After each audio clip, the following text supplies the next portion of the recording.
We consider our species to be the pinnacle of intellect. We've created the Large Hadron Collider, the technology to put humans on the moon. We created the internet, language, society, music, art, structures of true beauty. Things other species can't even comprehend. We are the highest order of the expression of life, right? If we are the first life forms to develop such intelligence, then in doing so, we are consequently alone in a possibly infinite universe. Sadly, this is the best of the three likely scenarios. The other two are much worse. Welcome to The Thinker. The fundamental flaw in believing we are the smartest life forms is that we limit our thinking by believing we are not limited in our ability to think. Here's what I mean. Imagine a cute little wolf pup. Now as it grows, it learns from its pack, how to hunt and stalk its prey, how to alert its pack to threats, how to form social bonds, where to establish a den, and how to protect its territory. These are all things the wolf can learn to do, but even if it was trained from birth, it would never be able to understand organic chemistry or boxing or the current lockdown guidance. And this isn't unique to wolves. You can apply this to any species except humans. Wait, except humans? That can't be right. Well, with resources and time, we can advance in any field we choose. We can learn new languages or coding or how to draw said wolf pup. We can master anything we can think of.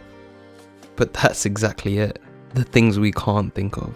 The information that is so complex our brains cannot comprehend it, even if it was taught to us from birth.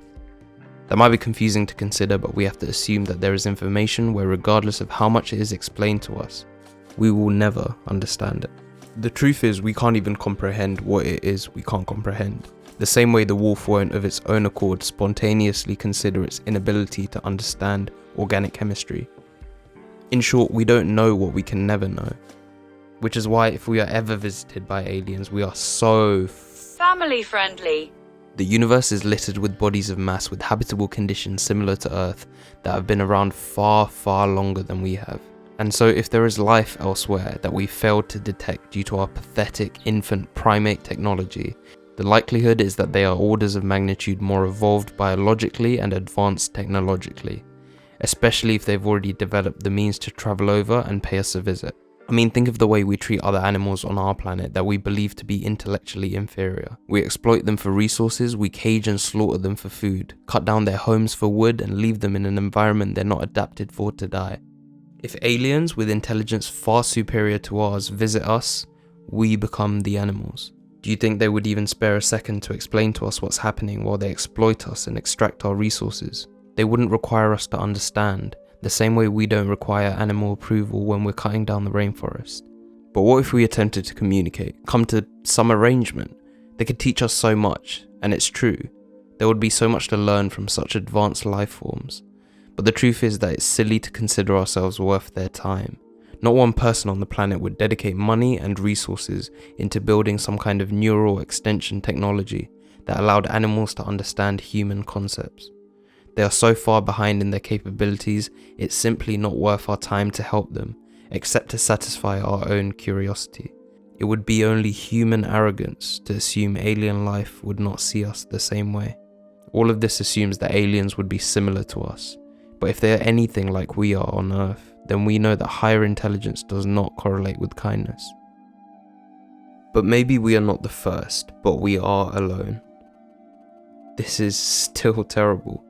Whilst it is reassuring knowing that the development of life is not as rare or fragile as we once thought, the fact that all other life forms have wiped out each other or themselves is not. In this scenario, life has the ability to develop all over the universe, but it has always ended up on a path of destruction but once.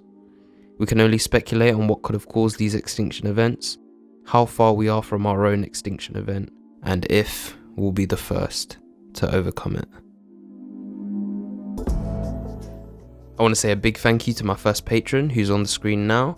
If you guys also want to support the channel, the link is down below in the description. I wasn't expecting such a positive response on my first YouTube video, so I just wanted to say a big thank you to everyone watching, and don't forget to like, subscribe, comment, bell.